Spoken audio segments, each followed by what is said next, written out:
What if tensions between China and Japan suddenly escalated into a full-scale war? It sounds unthinkable today, but behind the headlines, rising disputes and military buildup still raise a critical question. How close are we really to a third Sino-Japanese war? Frankly, a third Sino-Japanese war remains extremely unlikely in the current geopolitical environment, despite periodic tensions between the two countries. Both countries are deeply economically interdependent. China is one of Japan's largest trading partners, and Japan is a key investor in China's manufacturing and technology sectors. A full-scale military conflict would severely damage both economies and destabilize the wider Asia-Pacific region, thereby weakening the region's strong deterrent. Militarily, while both China and Japan have modernized their defense capabilities, Japan operates under a largely defensive constitutional framework, and the presence of the United States-Japan Security Alliance significantly raises the cost of any escalation. On the other side, China's strategic priorities are currently focused on domestic economic stability, regional influence, and broader global competition rather than direct conventional war with Japan. Nevertheless, tensions persist, particularly over maritime disputes in the East China Sea and differing historical narratives. These issues can lead to diplomatic friction or isolated incidents, but they are typically managed through political channels, Coast Guard operations, and economic dialogue rather than military escalation. While strategic rivalry persists, the structural constraints, such as economic interdependence, military deterrence, and international diplomacy, make the probability of a third Sino-Japanese war very low under present conditions. After World War II, Japan adopted a pacifist constitution, especially Article 9, which renounces the right to wage war and limits military forces to self-defense. For decades, Japan maintained a strictly defensive posture, relying heavily on the U.S.-Japan Security Alliance. However, in recent years, Japan has gradually expanded the role and capabilities of its self-defense forces, JSDF. That includes increased defense budgets, development of advanced missile defense systems, and reinterpretations of constitutional constraints to allow collective self-defense in limited scenarios. Some observers often describe these shifts as a militarization trend. Still, within Japan, they are generally framed as necessary responses to regional security pressures, particularly from North Korea's missile program and China's growing military presence in the East China Sea. Politically, these changes remain controversial domestically and internationally. Supporters argue Japan is simply normalizing its defense posture in a more unstable world, while critics worry it may erode post-war pacifist principles over time. In reality, Japan has not returned to pre-1945 militarism, but it is clearly adjusting its security policy in response to evolving regional threats and alliances. Since Sanai Takaichi became Japan's PM, tensions between the two countries have been worsening by the day. On April 17, 2026, Japan sent a warship through the Taiwan Strait, directly humiliating China, as that was the 131st anniversary of China's defeat in the First Sino-Japanese War when the Qing dynasty ceded Taiwan to Japan. From China's perspective, Japan has been its biggest threat for the past 2 millennia, and there have been several major wars between the two nations. Now, let us go through the wars over the past 2,000 years between China and Japan, and how they have shaped today's geopolitical landscape in East Asia. If we zoom out and look at East Asia on a map, China and Japan feel almost destined to be intertwined. They're close enough to influence each other deeply, but separated by water just enough to remain politically distinct. Over the past 2,000 years, China and Japan have shared culture, writing systems, philosophy, technology, and trade. But they have also fought some of the most consequential wars in Asian history. Hi everyone, welcome back to Difference Frames the World, a channel to see the world from a different angle. Please subscribe so you do not miss our daily uploads. Today, Clara is going to walk through the major wars and military conflicts between China and Japan over roughly 2,000 years, starting from Japan's emergence as an organized state, often dated by historians to around 2,300 years ago, and ending in its devastation in the Second World War. Although there is a high probability of a military conflict between the countries over Taiwan or the Diaoyu Islands in the coming years, when the Ukraine war ends and the US seeks to instigate a war in East Asia to curb China's rise, we do not talk about the wars to come. Instead, we discuss the historic ones that already occurred. It isn't a list of every raid, pirate skirmish, or diplomatic insult. We're focusing on wars and major military conflicts, moments when violence reshaped politics, identities, and long-term relations. And one more thing before we begin: for much of early history, China was not a single country, and Japan was not always unified either. So when we say China, or Japan, we're often talking about dynasties, courts, or regimes that later generations folded into national histories. As it is a long story, we have to break it into several episodes. Today we summarize the conflicts, and from tomorrow onward, we dive into the details of each. The series will include 6 or 7 episodes. We will finish them in 1 week, if not interrupted by other surprises. Let us start from the start.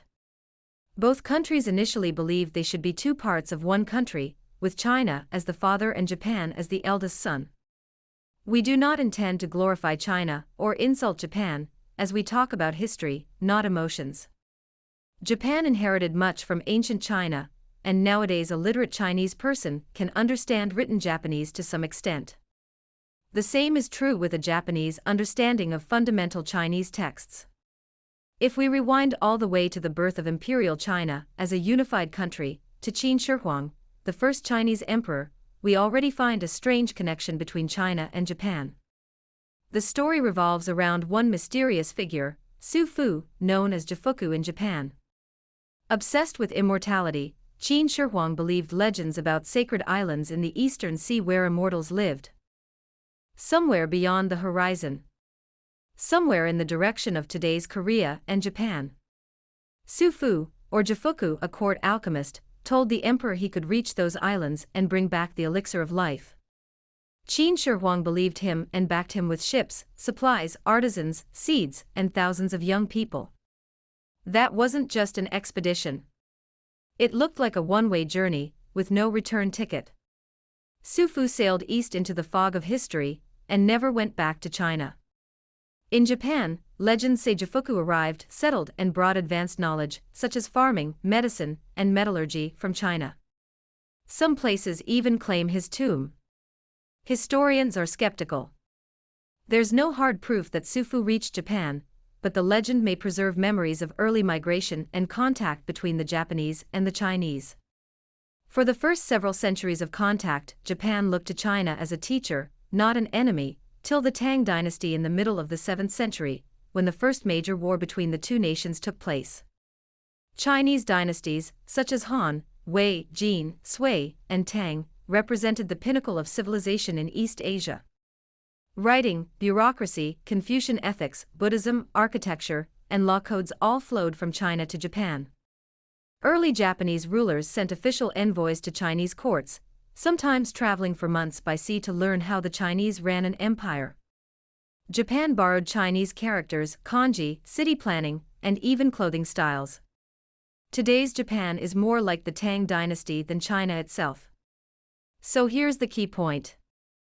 The earliest China-Japan relationship was asymmetric but peaceful. That would change when Japan began to see itself not as a student but as a rival.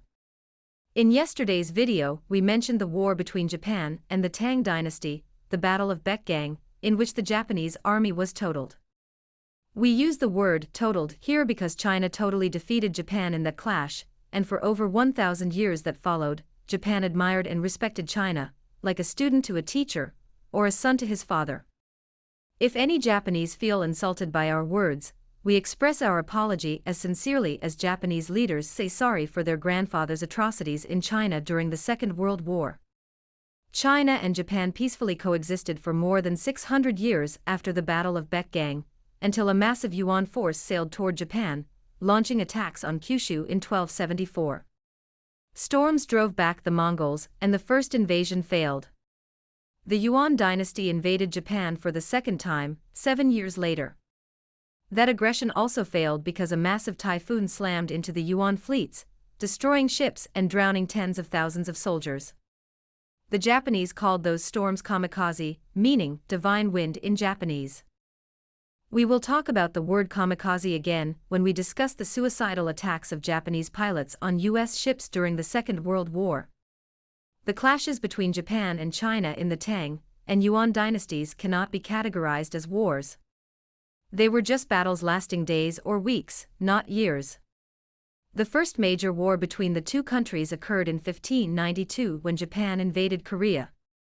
It led to a full-scale war in history between the two powers in East Asia. In the late 16th century, Japan had just emerged from a century of brutal civil war.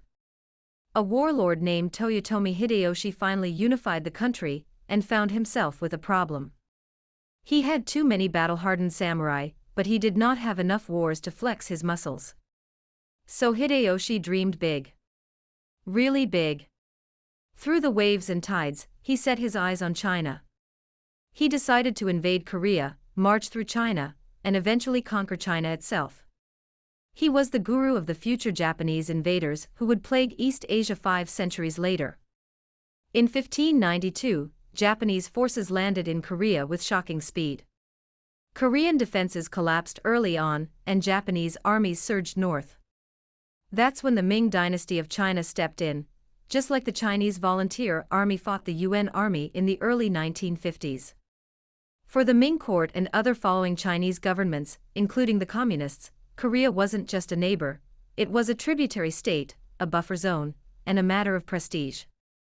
Letting Japan or other nations conquer Korea would put other countries' armies right on China's doorstep.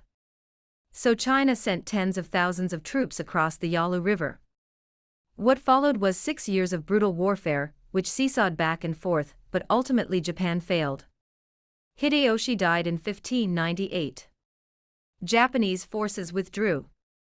Korea was devastated. China was financially drained. The Ming court won the war, but the war expedited its collapse.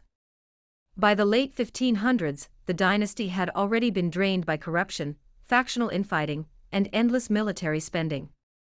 After fighting Japan in Korea, the Ming emperors withdrew from governing, leaving power to eunuchs and rival officials who paralyzed decision-making. Taxes rose, the climate turned colder, harvests failed, and peasant rebellions spread. In 1644, the Ming dynasty was game over. So the war had more unbearable consequences for China than for Japan. As the first full-scale war between China and Japan, known as the Imjin War in China's history, it set important patterns. Japan demonstrated it could challenge the Chinese-led order in East Asia. China proved it would fight to preserve regional dominance.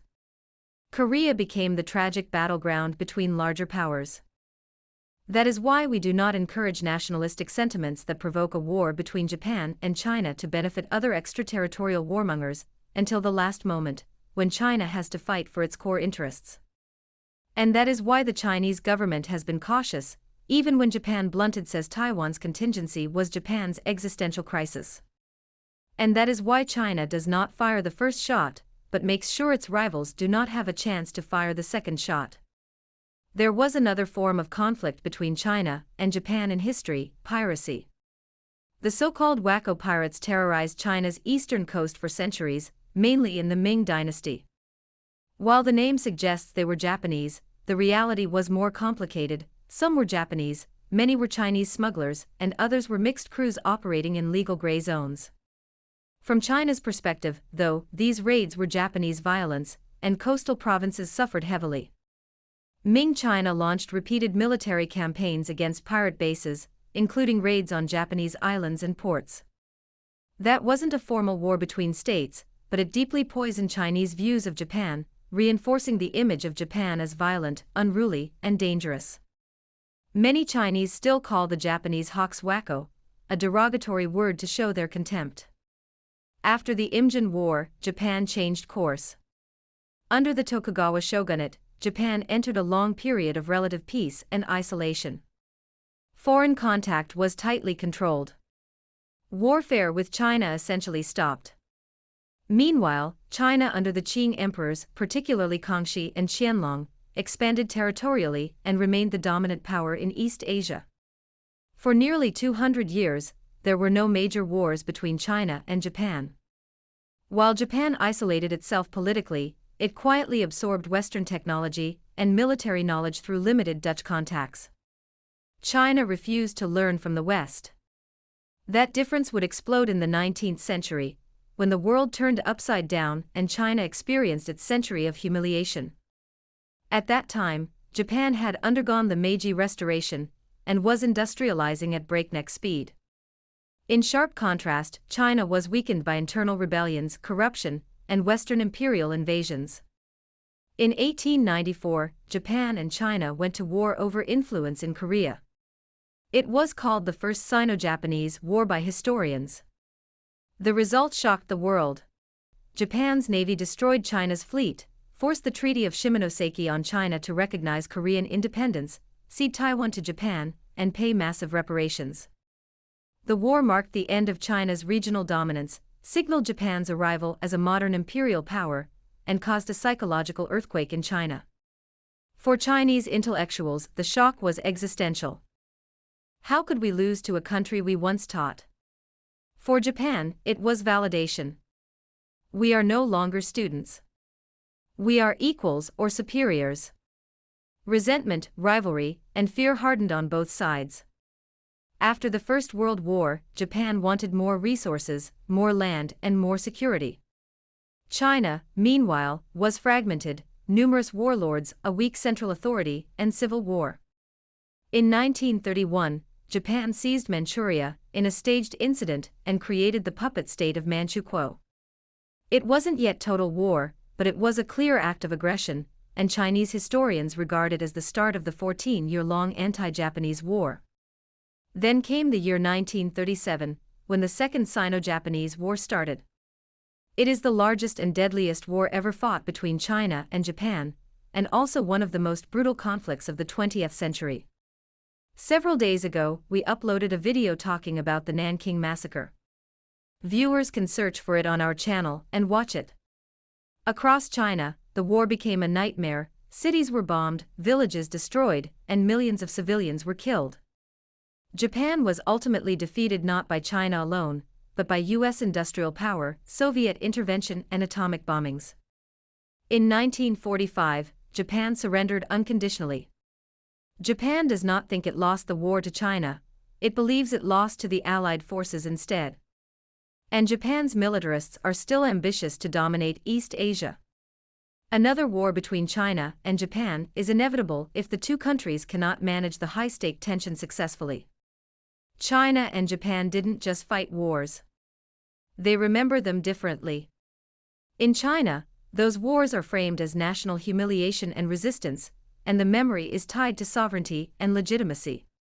In Japan, the memory is divided, contested, and politically sensitive. Some emphasize victimhood, others avoid or even polish the past atrocities. Even today, when China and Japan argue over history textbooks, memorials, or apologies, they are really arguing over these wars. Their wars were not constant, long periods of peace existed. But when conflict erupted, it reshaped the entire region. Understanding these wars isn't about assigning eternal blame. It's about recognizing how history lingers, especially when trauma is unresolved. Most people think Japan and China only began fighting much later in history. But more than 1,300 years ago, Japan launched a massive overseas military expedition, sending hundreds of ships and tens of thousands of soldiers to fight the most powerful empire on earth at the time, the Tang dynasty of China. The result was one of the most decisive defeats in early Japanese history.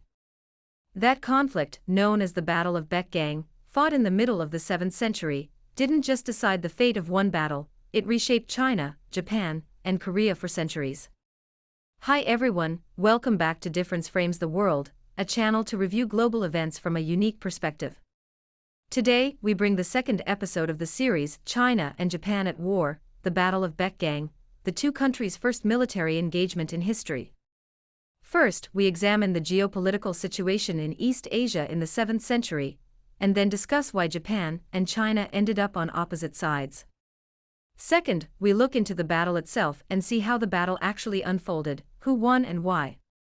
Third, we analyze how the defeat completely changed Japan's worldview, making it obedient to China in the following centuries. It is not just a battle story. Rather, it is the story of how East Asia's power balance was forged. East Asia in the 7th century was a world in flux, undergoing massive transformation. China was the center of the world, and the Tang dynasty was the only superpower, more powerful than today's United States. At that time, China had just emerged from centuries of fragmentation and bloodshed, and the Sui dynasty unified the country. The Sui dynasty was short-lived but important in Chinese history. Its duration was only 38 years, the same as the Republic of China, overthrown by today's PRC. History repeats itself, people always say. The Republic of China was also an important era in Chinese history. When historians look back several hundred years later, they may find the Republic of China was the beginning of the modern China, and the People's Republic of China was just chapter 2. In the Chinese mainland, people still call the founder of the Republic of China, Sun Yat-sen, the father of China, and his wife, Sung Qingling, the mother of China. The connection of the ROC and the PRC is so strong that the Chinese mainlanders are still proud of the great achievements the ROC made before 1949. The connection of the Sui and the Tang was also strong, stronger than that between the ROC and the PRC. The two dynasties' emperors were relatives. The Tang dynasty was closely related to the Sui ruling family. Li Yuan, also known as Emperor Gaozu of Tang, was a high-ranking general under the Sui dynasty. His aunt was Empress Dugu, the wife of Emperor Wen of the Sui. In other words, the Tang dynasty did not come from nowhere. They emerged from the Sui elite, and had family ties to the ruling house. Such a connection helped the Tang to gain legitimacy, inherit Sui institutions, and ease the transition after the fall of the Sui dynasty. The Tang dynasty was not just a successor. It was a continuation of the Sui political order, refined rather than replaced. Before the Sui, China was divided for about 3 centuries during the chaotic era of the northern and southern dynasties. Different groups ruled various regions, leading to conflicts and cultural differences. When Emperor Yongjian, also known as Emperor Wen, took power, he reunited the country in 589 and restored a centralized government for the first time since the Han dynasty. One of the Sui's major achievements was the construction of infrastructure. They created the Grand Canal, which connected northern cities with the agricultural south.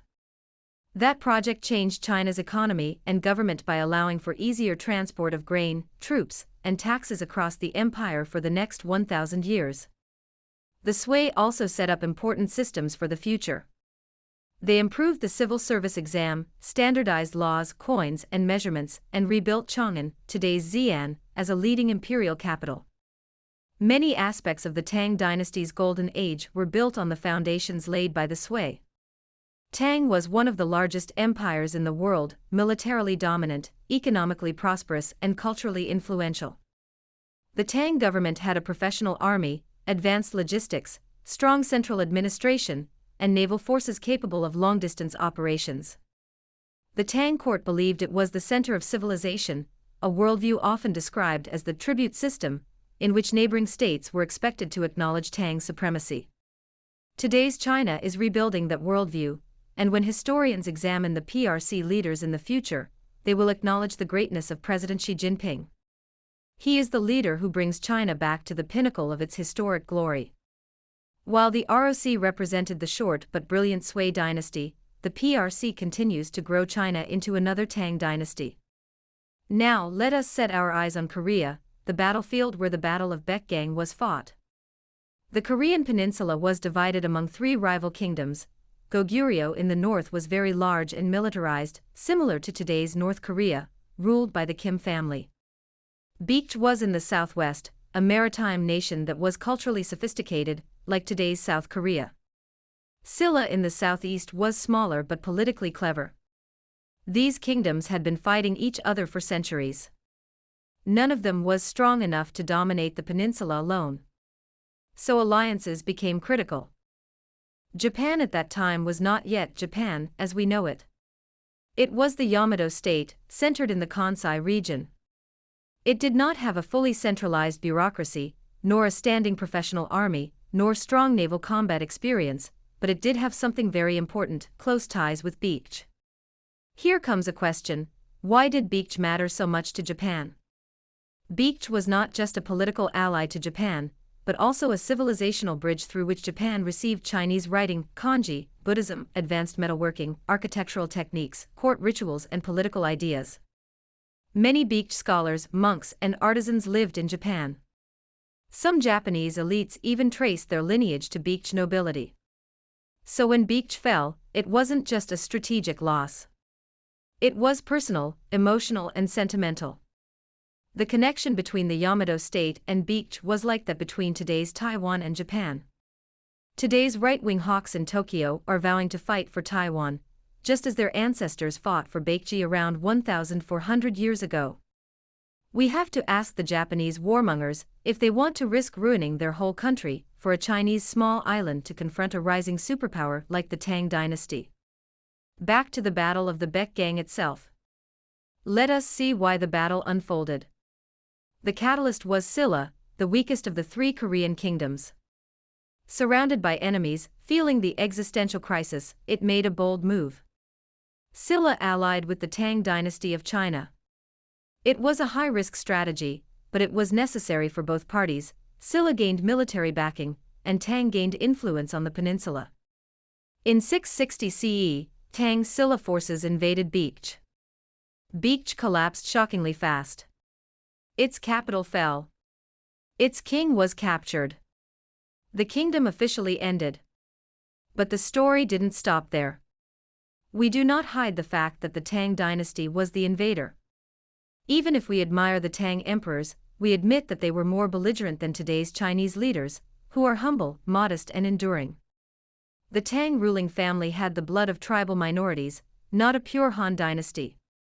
Many Chinese, overseas or in the Greater China area, hope the Chinese communist leaders could be tougher and stronger when they are surrounded by hostile countries like Japan and the United States, show their paws to the rivals instead of swaying their tongues.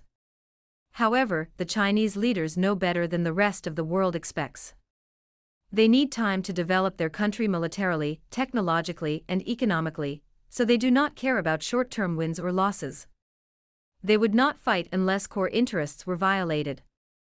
That is why they are patient in handling the Taiwan issue, although they could seize the island in weeks, if not days. They want to bring an intact Taiwan back to the Chinese family, not a barren land full of shells. Whether you hate communism or not, you have to admit China's communist leaders are performing better than most of their capitalist counterparts. That said, we continue with the military encounter between Japan and China in Baekgang. After Baekje's fall, its loyalists refused to surrender. They launched a restoration movement, holding fortified positions and continuing resistance. Their biggest problem was that they were too weak, and they needed outside help. So they sent messages to Japan. Japan faced a critical decision, as Sanai Takaichi faced the so-called existential crisis when Taiwan were attacked. If Tang China controlled Korea, Japan would be strategically isolated. From Japan's perspective, the Korean peninsula was a buffer zone. Lose that buffer and China would be right at Japan's doorstep. So Japan chose war. That decision cannot be overstated. Japan was about to fight overseas against a vastly more experienced empire in unfamiliar terrain, and with limited logistics. Yet the Yamato court believed that numbers could compensate for experience, and courage could overcome discipline, so Baekje could still be restored. Japan assembled hundreds of warships and tens of thousands of troops, and it prepared enough supplies for a prolonged campaign. That was Japan's largest military expedition up to that point. Let us slow down and streamline the key events. In 618 CE, the Tang dynasty was founded in China, succeeding the Sui dynasty. In the mid-600s, Silla sought an alliance with Tang. In 660 CE, Baekje fell to Tang-Silla forces. In 661 and 662 CE, Baekje loyalists resisted. In 663 CE, Japan sent a massive expedition to restore Baekje. In late summer of 663 CE, the Japanese fleet arrived at Baekgang. Everything now hinged on one river. The Baekgang River, today's Jiam River, was the gateway to Baekje's interior, a supply route and a choke point. If Japan controlled the river, it could resupply Baekje forces, break the siege and rebuild the kingdom. Tang and Silla knew that as well, so they positioned their navy to block it. The Tang-Silla forces had a smaller fleet, but were highly disciplined, with coordinated command and strong archery tactics, and were experienced in joint operations. The Japanese Baekgang forces had a larger fleet and brave soldiers, but limited naval combat experience, and they were mindlessly overconfident in their numbers. That was a classic quality versus quantity scenario, whether a pack of wolves could kill a lion. The battle lasted 2 days, in less than 48 hours. On day 1, Japan attacked aggressively. Japanese ships advanced up the river. But the Tang fleet held tight formations. They used defensive positioning, sustained arrow fire, and controlled movement. Japanese ships were forced into narrow channels and couldn't maneuver effectively. The attacks stalled. On the second day, Japan tried again. More ships joined the fight. But chaos set in. Ships collided, retreat routes were blocked, and formations broke apart. Tang forces counterattacked at the right moment. Japanese ships burned. Soldiers drowned. The fleet disintegrated. By the end of the second day, the battle was over. Now we raise a stupid question, which DFTW is not usually good at. Who won the Battle of Baekgang? The answer is clear. China and Silla won decisively. Japan suffered massive ship losses and heavy casualties. It was a complete strategic failure. Baekg's restoration movement collapsed soon after. Japan withdrew, and Baekg was gone forever as a state. Korea was the biggest winner of the battle, actually. Silla emerged dominant. Goguryeo would fall 5 years later. The peninsula moved toward unification. It has since become a tribute to China, no matter which imperial family ruled that country. Until the First Sino-Japanese War in 1894, the Qing dynasty could no longer protect it from Japan's aggression and later occupation. After the Battle of Baekgang, Japan was shocked, humbled, and forced to rethink everything. The defeat changed Japan's entire trajectory, and the island state avoided foreign military adventures for centuries. It initiated internal reform through centralization, law codes, and bureaucratic systems from China. Ironically, Japan studied China more seriously after losing to it. But with caution. If you travel in Japan, you can find a miniature Tang dynasty, especially in their abodes and the traditional clothes of Japanese ladies. Even China has to retrieve the Tang dynasty's customs from Japan. For the Tang dynasty of China, its military prestige increased, its influence expanded, and regional dominance was confirmed. The victory secured its control over Korea, increased its strategic depth, and established its cultural leadership in East Asia. China stood at its peak in the prosperity of the Tang dynasty. Even today, the Chinese all over the world are called the Tang people, and Chinatowns are named Tang streets. However, today's China has surpassed the Tang dynasty, exerting worldwide influence and leading the global south as a global power, a superpower with no aggressive or supremacist mentality. If today's Japan wants to provoke or even confront China when Beijing settles the Taiwan issue, how long will it take for China to defeat Japan? Can it score a victory more imminent than the Battle of Baekgang? We analyze the battle because it still matters. The Battle of Baekgang set Japan on a defensive path, helped unify Korea, and cemented China's regional dominance. It explained why Japan focused inward for nearly 1,000 years, why Korea unified under Silla, and became a tributary to China for over 1,000 years, why it is still a close neighbor despite its rigid ruling system, and why the Tang dynasty of China dominated East Asia. Few battles had consequences so large. In losing that battle, Japan learned how to survive. And that lesson shaped East Asia for over 1,000 years. Till the first emperor of Yuan China attacked Japan and failed. In the 13th century, the most powerful empire on earth, China's Yuan dynasty, sent one of the largest invasion fleets in human history straight toward Japan. Samurai charged, expecting honor duels. They met gunpowder, mass archers, and total war. Japan was outnumbered, outmatched, cornered. And then, history says the gods intervened. A storm destroyed the Mongols' fleet. Japan survived. But here's the part nobody tells you. That survival didn't make Japan stronger, but it rewired Japan's view of the world forever. Hi everyone, welcome back to Difference Frames the World, a channel to see the world from a unique perspective. Please subscribe so you will not miss our daily uploads.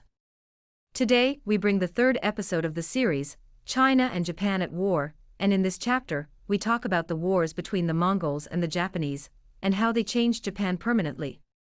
I also put the first and second episodes in the pinned comments for viewers to watch. Now, let us start today's topic. How did the Yuan dynasty's invasions change Japan's mindset forever? Most people still remember this story as a miracle. A storm. A lucky break. A divine wind. Kamikaze is the only word people think of immediately when they look at the wars Japan did not win, but in which the Mongols failed. But miracles don't happen in a vacuum. And storms don't reshape civilizations on their own. What truly changed Japan wasn't just the divine wind, it was the fear before it, the trauma during it, and the memory after it. When Japan faced the Yuan dynasty of China in the 13th century, it wasn't simply fighting two wars.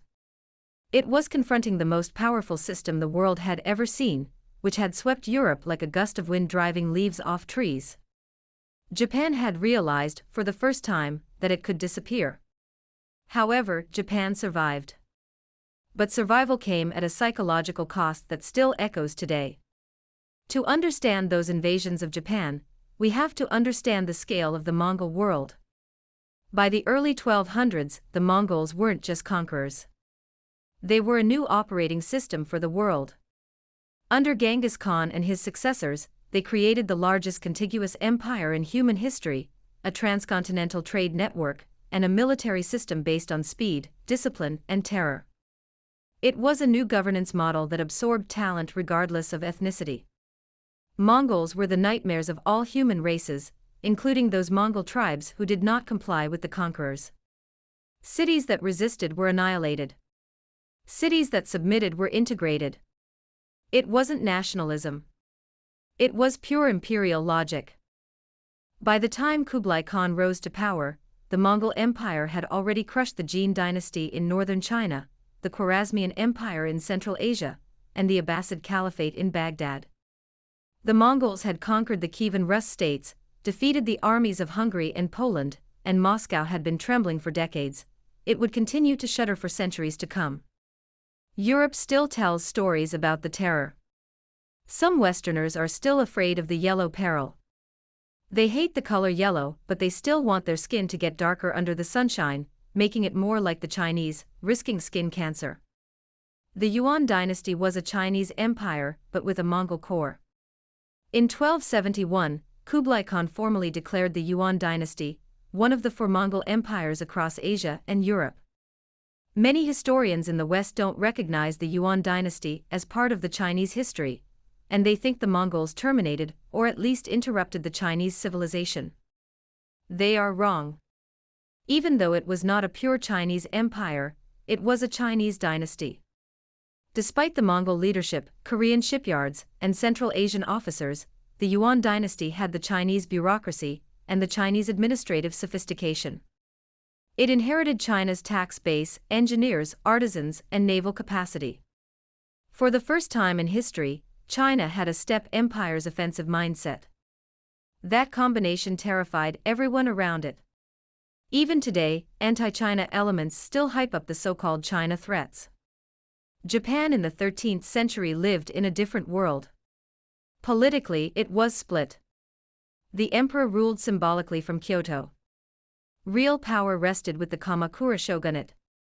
Authority depended on personal loyalty rather than institutions. Economically, Japan was agrarian, resource-limited, and poor in iron. Militarily, samurai warfare was small-scale, like a school bully. Battles emphasized individual valor, and combat followed ritual and precedent. There was no concept of total war or national mobilization. Japan was inward-facing. After being defeated by the Tang dynasty of China in 663 CE, it remained silent and did not send troops overseas until the recent centuries. Before the Mongols overthrew the Song dynasty, China had been the center of the world. When Mongols ruled the land, they regarded themselves as the center of the universe, like today's Uncle Sam. The Yuan dynasty did not immediately plan to invade Japan. First came diplomacy. Kublai Khan sent letters demanding that Japan recognize Yuan supremacy, enter the tributary system, send envoys and tribute. In the Yuan worldview, this was normal. Submission didn't mean occupation, but it meant hierarchy. But Japan saw it differently. Submission meant loss of sovereignty, dignity, and cosmic order. Japan had never been conquered. Never been ruled by outsiders. Never been part of another empire's system. So the shogunate ignored the letters. When more came, they rejected them. Eventually, they executed the envoys. It was not just defiance. It was a declaration of civilizational independence. At that moment, war became unavoidable. The first invasion was in 1274. It was relatively small by Yuan standards but enormous for Japan. What shocked the Japanese wasn't just the enemy's size. It was how they fought. Yuan troops advanced in formations and used massed archery, they deployed gunpowder bombs and ignored ritual combat. Japanese samurai expected duels. They announced names. They charged individually. And then they were cut down. That was Japan's first experience of impersonal warfare. War without honor. War without pauses. War without recognition. Psychologically, it was devastating. The Yuan landed, fought, and withdrew, not because they were defeated, but because supply issues and weather forced a pause. Japan didn't feel victorious. It felt exposed. After 1274, Japan understood one thing clearly. The Mongols would be back. So Japan did something unprecedented. It began preparing as a unified entity. Stone walls were built along Kyushu's coast. Samurai were permanently stationed. Coastal watch systems were established, regional lords were coordinated. It was the birth of national defense consciousness in Japan. For the first time, Japan felt the existential crisis: we can lose everything. That thought never left. Even today, the country thinks it will lose everything if something happens in Korea or Taiwan. The second invasion occurred in 1281, like the apocalypse. It was nothing like the first. It was enormous. The Yuan sent 2 fleets, one from Korea and another from southern China. Together, they formed the largest amphibious invasion force the world had seen up to that point. It was not intimidation, but extermination-level commitment. For weeks, fighting raged. Japanese defenses held, but barely. Supplies ran low. Losses mounted. Morale cracked. Japan was approaching the point of collapse. And then, the typhoon, the divine wind, came. And the Mongols' ships smashed. Their anchors failed, command collapsed. Thousands of invaders were drowned. The invasion ended like a drama. Japan survived again. But this time, the meaning was different. Then came the birth of the divine nation idea in Japan, which is still deeply rooted in the country's right-wing militarists' minds. After 1281, Japan no longer framed survival as an exception. It framed it as destiny. The conclusion was clear. The gods protected Japan. This belief hardened into ideology. Japan wasn't just lucky. It was special. The gods chose it. Then the country was sanctified and deemed itself different. Although the island state was tiny, not even 5% of China's land size, it called itself Dai Nippon Tikoku, meaning the Great Empire of Japan, just like another small island nation, the Great Britain, which is smaller than Japan. This idea became foundational, and centuries later, it would re-emerge in state Shinto, imperial ideology, and wartime propaganda. But it began here, with fear and relief intertwined. Interestingly, the unexpected and mysterious victory created a crisis. The shogunate had promised land rewards before the war, but there was no territory for the Japanese to conquer. Because samurai were unpaid, resentment grew. As a result, the authority was weakened. Defending the nation had no economic benefits. It destabilized Japan internally and contributed to the eventual fall of the Kamakura shogunate. The Yuan invasions taught Japan several deep lessons. Isolation equals survival. The world is hostile. Japan needs technology, and it should become a united country. Luck can save Japan once or twice, but the Japanese should not rely on it. Japan became cautious, suspicious, defensive, and internally focused. Even when Japan later expanded and invaded other countries, it carried these fears with it. When Western powers opened Japan's door with their cannons in the 19th century, the memory resurfaced. However, Japan chose modernization rather than isolation. It wanted to become one of the Western powers, not an Asian country. In the center of the transformation lies the emotional core of the same. Japan could be overwhelmed again. The whole nation feels cornered and has nowhere to hide. Even in World War II, the kamikaze concept wasn't tactical. It was symbolic. It meant sacrifice. It was a divine mission. It demonstrated Japan's existential defense. So when Sanai Takeuchi says Taiwan's contingency is Japan's existential crisis, she means it. The Yuan invasions never faded from Japan's memory. They became Japan's subconscious. For China, Japan was the only exception. The Yuan conquered nearly everything else. Japan remained outside. It reinforced a Chinese lesson. Power projection across water has limits. Even empires have boundaries. That prompts China to build the largest navy on Earth. That understanding still affects East Asian geopolitics. Why does this story still matter in the 21st century? Because modern East Asia is built on memory. When Japan debates security, alliances, and China, it isn't starting from zero.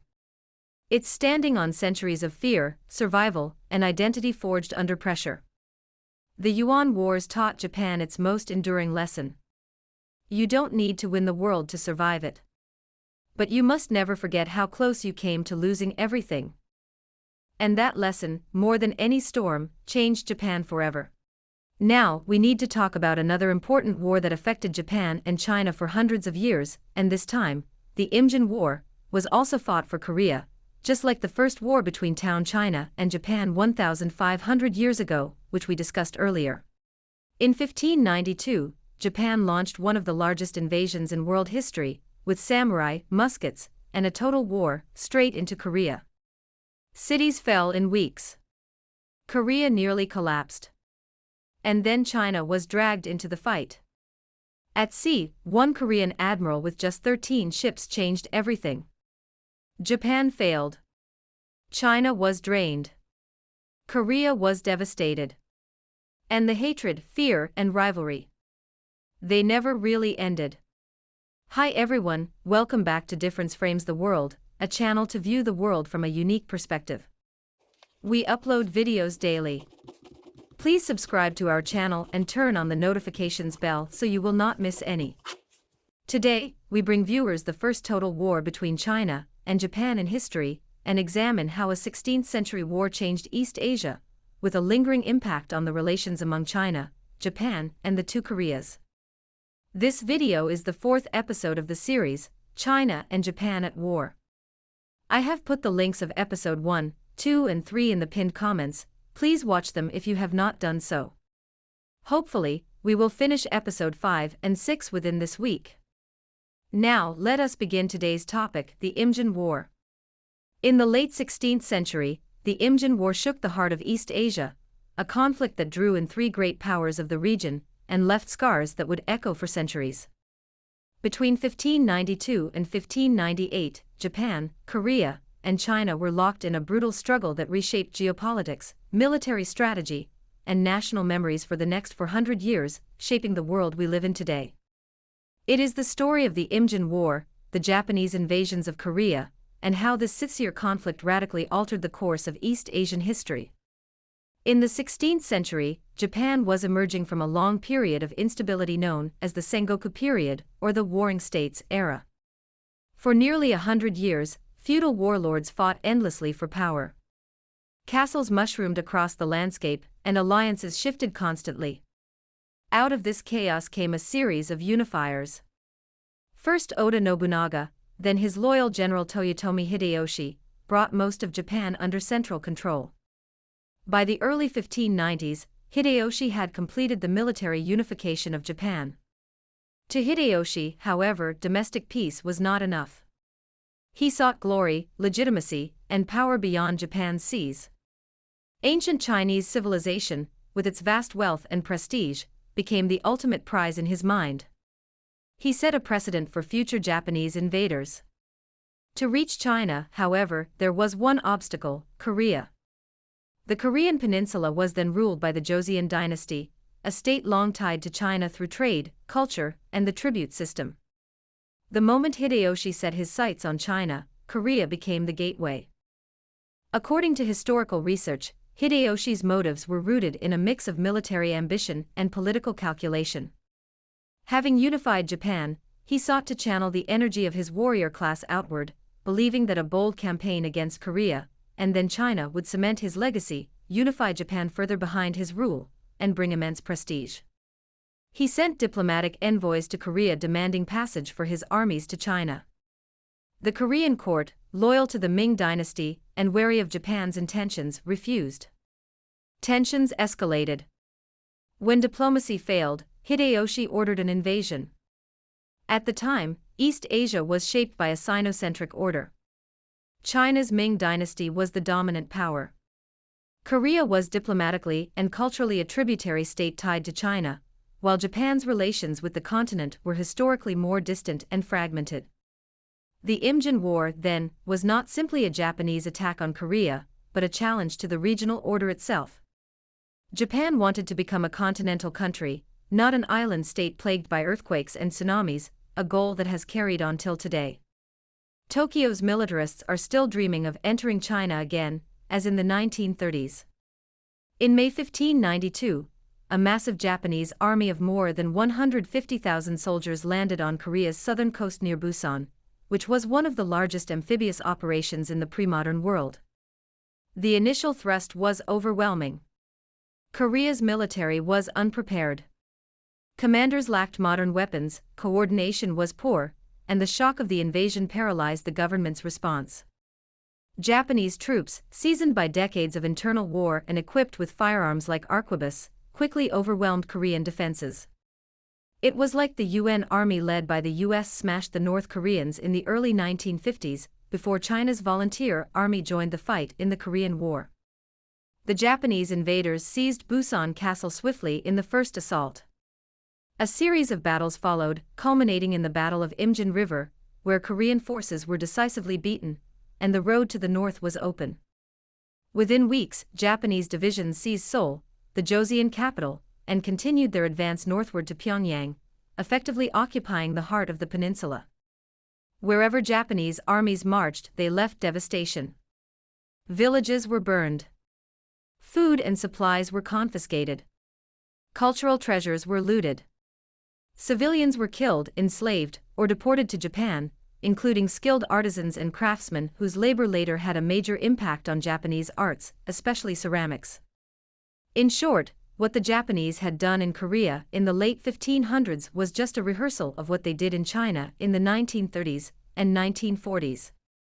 The Japanese will do the same to China, Korea, and other Asian countries if we allow their militarism resurge. That is why China and Russia have recently invoked the enemy state clause and reported it to the United Nations, demonstrating their unwavering intent to prevent Japanese militarism from emerging again. For the Korean people at that time, the invasion was not merely a military crisis, it was a national catastrophe. The brutality of the war embedded deep resentment toward Japan in Korean collective memory, a wound that persists in some forms even today. At sea, the tide began to turn, not through sheer numbers, but through the extraordinary leadership of Admiral Lee Sun-sin, a Korean naval commander whose tactical brilliance reshaped the conflict. He understood that the Japanese armies depended on maritime supply lines. If he could cut those lines, and the invasion force would be trapped. His fleet, equipped with traditional Panoxian warships and innovative turtle ships, geopolitics, dealt devastating blows to Japanese supply vessels across the Yellow Sea. In engagements such as the Battle of Busan Bay, his forces destroyed hundreds of Japanese vessels, securing Korean naval supremacy in key waters and disrupting enemy logistics. His victories not only kept Korean resistance alive, but prevented Japan from reinforcing and resupplying its ground troops. That was a crucial factor in blunting Japan's advance. As Japanese forces advanced deeper into Korea, the Joseon court of Korea appealed to their longtime ally, the Ming dynasty of China. At first, China responded slowly as its armies were tied up suppressing a rebellion in the northwest. However, the fall of Pyongyang and the real risk of a Japanese push into Manchuria and beyond galvanized the Ming leadership into action. Large contingents of Chinese troops were sent to Korea, joining with Joseon forces in a hard-fought counteroffensive. By early 1593, Ming and Korean armies had retaken Seoul and devastated Japanese positions in the north. The first phase of the conflict stalled, and a weakened Japan was forced to retreat southward. Despite military stalemate, diplomacy did not immediately end the war. Peace negotiations dragged on from 1593 to 1596, marked by misunderstanding and mutual suspicion. Hideyoshi's demands were grand, including marriage alliances and territorial concessions, but the Ming dynasty viewed foreign relations through the traditional China-centered tribute system, making genuine compromise difficult. When the investiture accord was finally read in Osaka in 1596, Hideyoshi was enraged by its condescending tone and lack of key trade concessions. Peace talks collapsed.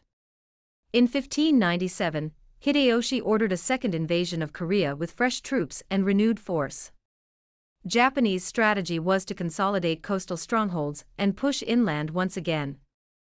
Initially, new commanders achieved some success and even secured a rare naval victory at Chilkialiang Strait, largely because Admiral Yi Sun-sin had been removed from command due to internal political conflicts.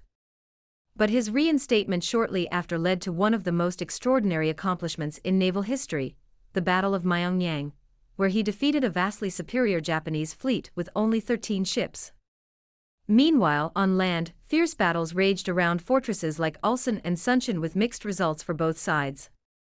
In 1598, the war reached an abrupt turning point with the death of Toyotomi Hideyoshi.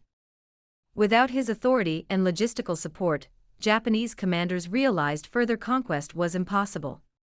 Under Hideyoshi's orders upon his deathbed, Japanese forces began a full withdrawal from Korea. Japan's grand continental ambitions dissolved with the sudden death of its leader. The conflict that had engulfed much of East Asia for 6 years finally came to an end. The armies pulled back, leaving behind a war-torn Korea and a heavily strained Ming China. Japan failed to achieve its goals. Its military might was checked abroad, and its leaders withdrew in defeat. The war consumed resources and highlighted the limits of Japanese power projection in the pre-modern era. Politically, Hideyoshi's death ushered in the rise of the Tokugawa shogunate, which would adopt a long period of isolation and internal consolidation rather than external campaigns. Korea survived, but at terrible cost. The peninsula suffered widespread devastation in human lives, infrastructure, and cultural heritage. Warfare displaced communities, and the economy was in ruins. Yet Korea's endurance and naval defense under Admiral Yi Sun-sin became central elements of its national identity. China succeeded in halting Japan's advance, but at enormous expense.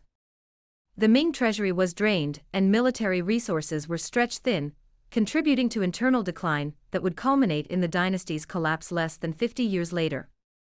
The war with Japan was a little like the war between the Qing court with the Taiping rebellion forces in the 1850s and 1860s, as both led to the collapse of a dynasty, the Ming and Qing, in less than 50 years.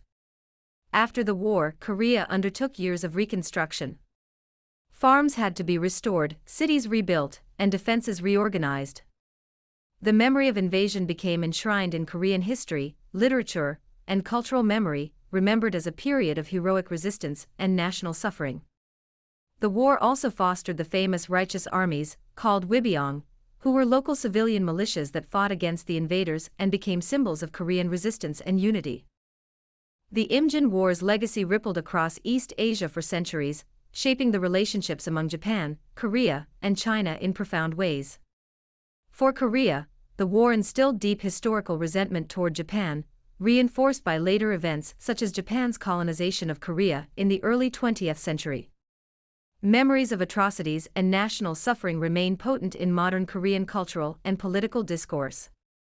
Disputes over war memory, historical interpretation, and educational narratives continue to strain diplomatic ties between the two nations today, although both of them are U.S. allies. For China, the war revealed both the limits of Ming power and the potential vulnerability of its borders. The strain on the Ming as a result of the costly campaign is seen by historians as one factor in the dynasty's eventual fall to the rebellion forces in 1644. Although centuries have passed, wartime memories contribute to ongoing regional distrust, especially in Sino-Japanese relations over historical questions and territorial disputes. Korea's alliance with the Ming court of China during the war reinforced cultural and political ties, but the devastation Korea suffered prompted re-evaluation of military preparedness and diplomatic autonomy. While historically aligned with China, Korean states in later centuries would navigate a shifting regional balance with care. It is noteworthy that the Korean historians mainly talk about the greatness of Admiral Yi Sun-sin, who died at the last battle of the Imjin War, but the intervention of the Ming troops played a decisive role in withholding Japan's invasions and recovering Korea's lost lands. Commander of Ming relief forces, Li Rusong, regarded in Korea's as a savior figure, led the main Ming Expeditionary Army, roughly 40,000 soldiers, to rescue Joseon Korea after Japan's invasion. He played a decisive role in turning the land war around in 1592 and 1593. Other Chinese generals like Chen Lin and Yang Hao also played an important role in the second phase of the Imjin War. The Imjin War was not just Korea versus Japan, but was Japan versus Korea plus Ming China. Without Ming intervention, the Joseon court of Korea likely would not have survived. Without Admiral Yi Sun-sin, Ming armies may have failed due to supply collapse. The war was won by the joint efforts of Korean resistance, Korean naval supremacy, and Chinese manpower. More than 400 years after the Imjin War ended, its legacy carries on, not just in textbooks and museums, but in the politics, education, and national identities of East Asia. Japan, Korea, and China, once bound by complex tributary and cultural ties, now face new challenges in a modern geopolitical mix. Yet the shadows of the past, especially events like the Imjin War, continue to shape trust and tension in the region. The Imjin War was not merely a battle for land, but it was also a struggle over identity, power, and memory. China and Japan did not have a major war for about 300 years at the state level, but in 1894 through 1895, during the First Sino-Japanese War, Japan defeated Qing China and forced the Qing court to sign the Treaty of Shimonoseki, ceding Taiwan and Penghu Islands to Japan. If one person wants to understand modern East Asia, China's nationalism, Japan's militarism, the Taiwan Islands' political identity, Korea's historical trauma, and even today's rivalry between the US and China, he cannot skip the First Sino-Japanese War, which only lasted about 7 months, with a death toll relatively smaller compared to later wars. Why is that war so important in the history? Hi everyone, welcome back to Difference Frames the World, a channel to see the world from a different perspective. Today, we talk about the First Sino-Japanese War, which opened a new chapter in East Asia's history, as it ended China's position as the unquestioned center of East Asia, announced Japan's arrival as a modern imperial power, set Korea on a path toward colonization, and turned Taiwan into a geopolitical bonus for the first time. The short war also triggered reform, revolution, and resentment that still echoes today. In many ways, the chaos from 1894 to 1895 is where the modern East Asian order was born, violently, abruptly, and humiliatingly. China slid further into the century of humiliation. By the late 19th century, the Qing dynasty of China ruled a vast empire, more than twice the size of the Ming dynasties, but the country was rotting from the inside. China had already suffered a lot before the First Sino-Japanese War. Two opium wars in the 1840s and 1860s. The Taiping Rebellion killed dozens of millions, one of the deadliest civil wars in human history, if not the largest. Repeated humiliations by imperialist nations from the West, even tiny countries in Europe, forced the China to sign unequal treaties. Those unequal treaties had carved China into semi-colonial spheres of influence. Still, in the Chinese worldview, there was one comforting assumption left. Japan was culturally inferior and militarily small, so China remained number one in East Asia. For centuries, Japan had borrowed the Chinese writing system, Confucian philosophy, bureaucratic models and legal codes from China, so in traditional thinking, Japan was a student, not a rival. The declining Qing dynasty still looked down on Japan. That assumption would prove catastrophic shortly. Japan's story was completely different. In 1853, American warships forced Japan to open its ports. The shock was existential, and Japan's response was radical.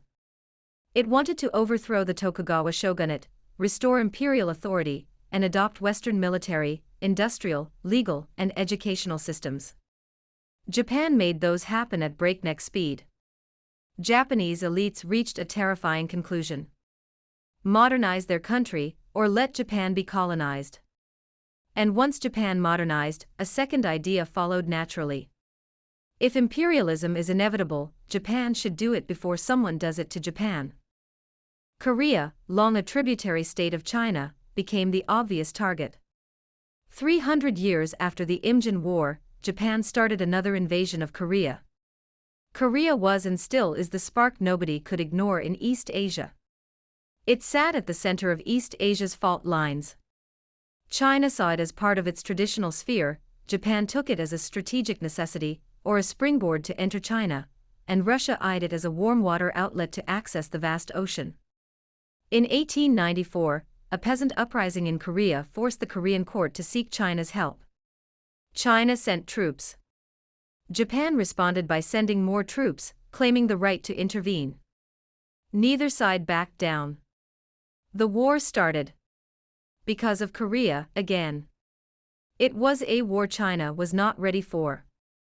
On paper, China had more soldiers, more ships, and a larger economy. In reality, it had corruption, outdated training, poor coordination among regional armies, and officers promoted by loyalty rather than competence. Japan, meanwhile, had a centralized command, modern rifles and artillery, Western-trained officers, high morale, and national unity. The results were devastatingly one-sided. Japanese forces crushed Chinese troops first on Korea's soil, then crossed into Manchuria, advancing with shocking speed. The most dramatic part of the war took place on waters. Although the Qing dynasty's Baekgang fleet was once Asia's strongest, it was not as potent as it seemed. It was doomed because of poor maintenance, outdated tactics, and corruption. Japan's navy destroyed China's prestige at sea. By early 1895, the outcome was obvious. China sued for peace. Once a teacher of Japan for over 1,000 years, it dismissed the class and promised to surprise the student with awards, one of which was Taiwan. China and Japan signed the Treaty of Shimonoseki, which is still a national trauma for Chinese people across the world. In April 1895, Li Hongzhang signed the unequal treaty with Japan on behalf of the Qing dynasty of China. China recognized Korea as fully independent, ending centuries of tributary system. It ceded Taiwan and the Pescadores Islands, today's Penghu Islands, to Japan. It paid a massive indemnity to Japan, which fueled the Japanese militarism and accelerated its invasion of Korea, making it a Japanese colony, and later China's Manchuria. With the massive indemnity collected from the Qing dynasty, Japan further strengthened its military and defeated Russia on China's soil 10 years after the First Sino-Japanese War. China also opened more treaty ports. For China, this treaty joined a growing list of humiliations. For Japan, it was proof. We have landed on the land, not an island state anymore. Taiwan changed dramatically after the war, from imperial periphery to geopolitical core. Before 1895, Taiwan had been a frontier province of the Qing dynasty, strategically important, but underdeveloped and often neglected by the Qing court. Ironically, China did not upgrade Taiwan to a full province until 1887, just 8 years before losing it to Japan. It had been part of Fujian province, after which China's latest aircraft carrier was named. From 1895 to 1945, Japan turned Taiwan into its first overseas colony, a model for colonial administration. It built railways, ports, and infrastructure on the island, and modernized its agriculture, imposed strict political control, and suppressed resistance brutally. Taiwan's anti-Japanese activists never ended their struggle with the colonists from Tokyo. This period left a complex legacy in Taiwan: economic development alongside repression, cultural Japanization, and a distinct Taiwanese identity separate from the Chinese mainland. It matters immensely today. Modern Taiwan's political identity, especially its distance from the PRC, is inseparable from this colonial experience. The war shattered Chinese illusions. If Japan, once a student of China, could defeat the Qing troops so completely, something must be deeply wrong. The defeat furthered the self-strengthening movement and triggered the 100 Days Reform in 1898, which called for a constitutional monarchy, education reform, and industrialization. China's most famous school, Peking University, was established at that time. The lesson many Chinese took away from the defeat was bleak. The Qing system itself was the problem. This thinking directly led to revolutionary movements, and Sun Yat-sen emerged as a savior of China. The 1911 revolution ended imperial rule entirely. For the first time in over 2,000 years, China did not have an emperor. It went republic. In that sense, 1895 planted the seeds of the Republic of China, and later the People's Republic of China. Everything has two sides, and the First Sino-Japanese War has a sunny side as well. Japan's takeaway from the war was confidence, hubris, and militarism. It became a nightmare for Asian countries in the next 50 years. For Japan, the war was intoxicating. It confirmed that Western-style modernization worked, and that Japan should become a westernized imperialist country. It also learned that military power brings respect, and that might is right. It also became confident that the great empire of Japan was achievable. The indemnity from China financed Japan's heavy industry and warship construction, thereby further fueling Japan's military expansion. Psychologically, something dangerous happened: victory became proof of national destiny.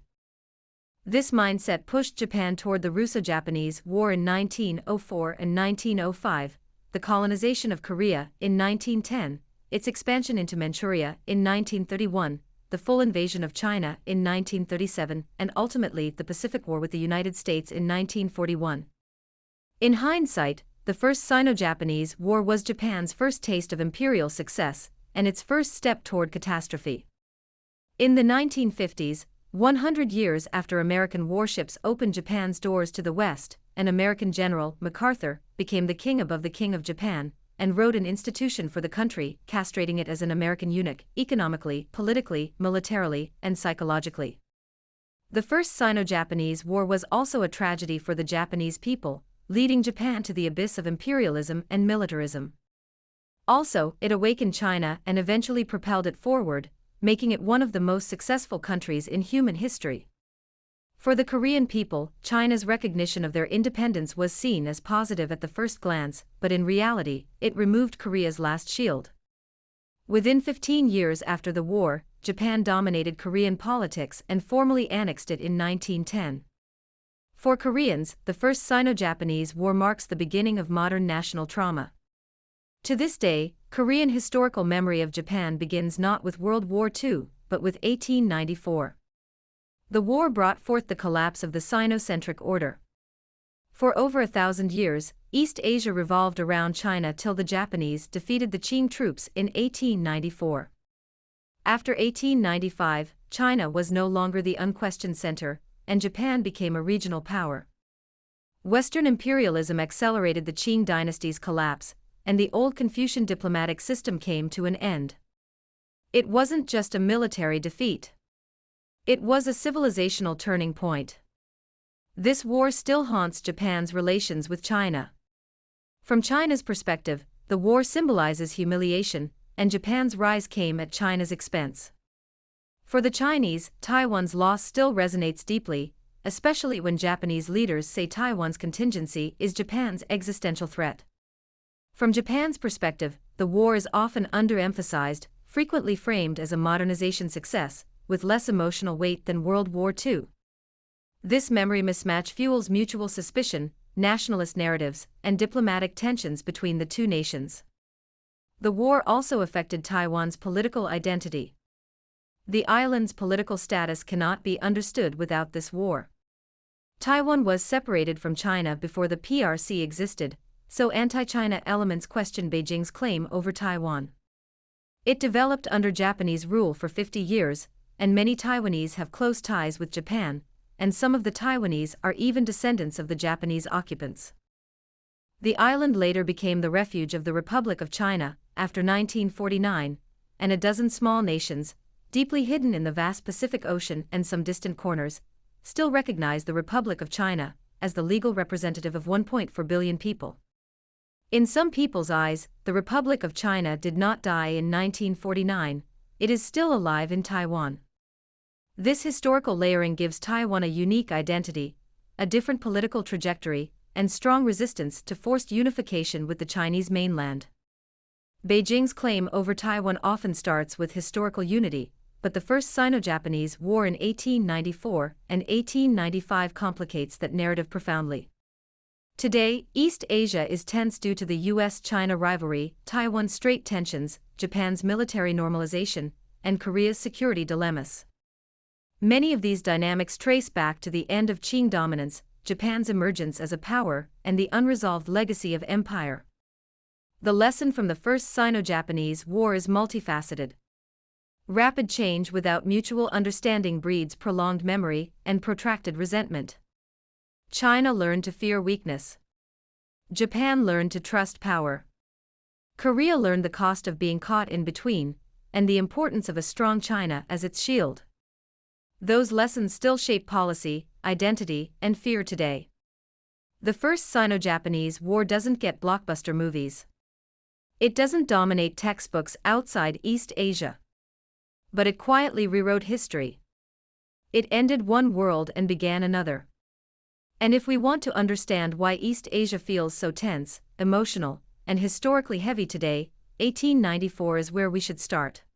In 1895, Qing China also promised to pay Japan 277 million ounces of silver, equivalent of roughly $22 billion today, which made Japan rich enough to win a war with Russia 10 years later, and equipped a modern Japanese military to attack China 36 years later.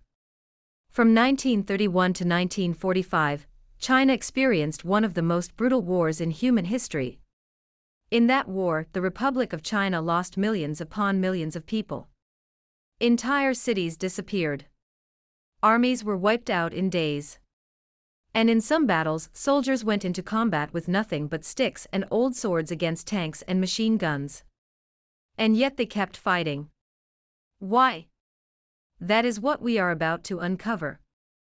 That is the Anti-Japanese War, from 1931 to 1945. One of the most brutal and forgotten wars of the 20th century. A war where the battlefield was not just land.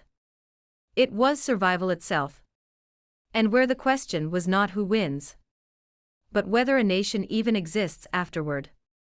At the beginning of the war, the imbalance was almost unbelievable. Japan had a modern military. Tanks. Artillery. Air forces. Trained soldiers. China, at that time, was fractured, under-equipped, and struggling to unify its forces.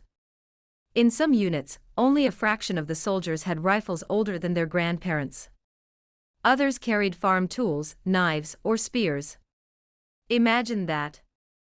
A modern industrial army against men who barely had weapons. And yet those men still walked toward the battlefield. In 1931, Japan occupied Manchuria, and the Chinese government decided not to fight the Japanese due to civil wars between warlords, the nationalists, and the communists. Still, Chinese people in the four Manchurian provinces continued to fight against the invaders for 14 years till Japan's unconditional surrender in 1945. That is why China's anti-Japanese war started in 1931, not 1937, when the aggressors occupied Peking, today's Beijing, and the all-out war between China and Japan started. We should never forget the Chinese guerrillas who defended the Manchuria, and the warriors defending Peking, even though the invaders occupied the lands and city and stayed there till 1945. The Chinese should also never forget that, 1 month after the ROC lost Peking to the Japanese, the first real battle lasting more than 3 months unfolded. In those bleeding days, hundreds of thousands of nationalist soldiers and officers stood firmly in Shanghai, and they fought the aggressors who were 10 times better equipped. That was not a small battle. It was one of the largest urban battles of early World War II. Street by street, building by building, body by body, Chinese forces sent their best troops into the city, trying to slow Japan's advance. For over 3 months, the city lay in ruins. Entire divisions were wiped out. Casualties reached hundreds of thousands. And in the end, the city fell. But something else happened. Japan realized this war would not be quick, and that it could not conquer China as expected. Then came Nanking, the capital. When it fell in late 1937, the world witnessed one of the darkest chapters in human history. For weeks, the city was consumed by violence and mass suffering.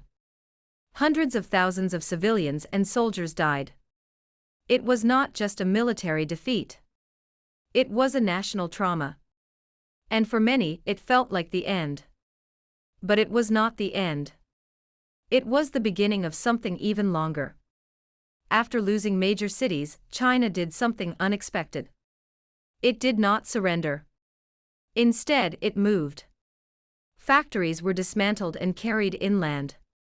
Hundreds of thousands of antiques were packed in boxes and moved to the inland, many of which are now in Taipei's museum. Universities were relocated into mountains. Government offices moved deep into the interior. The capital of the ROC was moved to Chongqing, now the largest city in China, with a population similar to that of Canada. But survival came at a cost. Daily bombings, mass displacement, constant fear. And yet, the resistance continued. Across China, millions were mobilized into different regional armies. Sichuan forces, Hunan forces, Guangxi forces. Each region sends sons, fathers, and brothers into battle. Most of them were poorly trained. The majority of them were poorly equipped. Almost all of them wore summer clothes in winter, fighting fully wrapped Japanese invaders. But they were constantly sent to hold the line. The losses were staggering. Modern estimates suggest total deaths, including civilians, may reach tens of millions, from infants to the elderly. Not just numbers. Entire generations erased. In the air, China was even weaker. Early pilots were often very young. Many are barely out of their 20s. They faced experienced Japanese air forces with superior aircraft. Most pilots and their instructors were from wealthier families, and they did not survive long in the air. Later, foreign help arrived. The Flying Tigers from the United States. And Soviet support. But even then, the sky remained a deadly place. From a military perspective, China should have collapsed quickly. But it did not. Why? First, because of geography. China is enormous. Even after cities fell, there was always more land to retreat into, the strategic depth. Second, fragmentation became resistance. Even divided forces from different warlords fought the same enemy. Even gangsters stood up to fight the Japanese. And third, the population itself. Civilians, soldiers, farmers, students. All became part of a prolonged resistance. That was not a normal war. It was a survival stretched across a continent. In 1941, the war formally became part of World War II. China joined the Allied powers. Support increased slowly. Japan, meanwhile, became overstretched across Asia and the Pacific. The pressure began to shift. Not quickly, but steadily. By 1945, after 8 years of continuous regular wars and 14 years of irregular wars, Japan collapsed. The war ended with Japan's unconditional submission. But what remained in China was devastation on a scale difficult to imagine. Cities destroyed, families broken, millions dead, and a nation forever changed. It is not just history. It is memory. Because behind every statistic was a human life. A soldier in worn-out shoes walking into battle. A pilot who knew he might not return. A civilian hiding during air raids. And yet, somehow, a country survived. Not because it was strong at the beginning, but because it refused to stop resisting. And that is the part of history we should never forget. Take a moment to reflect on what survival really means. And remember, some nations are not defined by how easily they win wars, but by how they survive the ones meant to erase them. The world is seeing that people in Iran are suffering, but few understand that what plagued China from 1931 to 1945 by the Japanese invaders was 100 times harsher. So when Japan sent a warship through the Taiwan Strait on April 17, 2026, the 131st anniversary of signing the Treaty of Shimonoseki, it signaled the revival of Japanese militarism, which is why the Chinese feel humiliated. And when Japanese PM Sanai Takaichi sent a ritual offering to a shrine honoring the country's war dead on April 21, local time, neighboring countries like China and the two Koreas were furious, even though she refrained from visiting it. The Yasukuni Shrine, located in central Tokyo, honors approximately 2.5 million war dead, primarily Japanese individuals, who died in conflicts since the late 19th century, including senior military and political figures who were convicted of war crimes by an international tribunal before, during and after World War II. Many blame Beijing for being too coward to punish Japan, and keyboard warriors want China to take action immediately. However, few of them understand why the Chinese leaders are keeping such a low profile. Beijing knows someone is standing behind Japan, eager to drag China into a proxy war, so the West could sanction China, as they are doing to Russia. However, Chinese leaders are at least 10 times smarter than the West thinks. They cherish the peace hardly earned by their forefathers, and will not allow anyone to disrupt it unless they are cornered. Although the Chinese know there will be an ultimate war with Japan, they don't want to be the first to fire. As Chinese professor Victor Gao says, China will not fire the first bullet, but it will not allow its enemy to fire the second.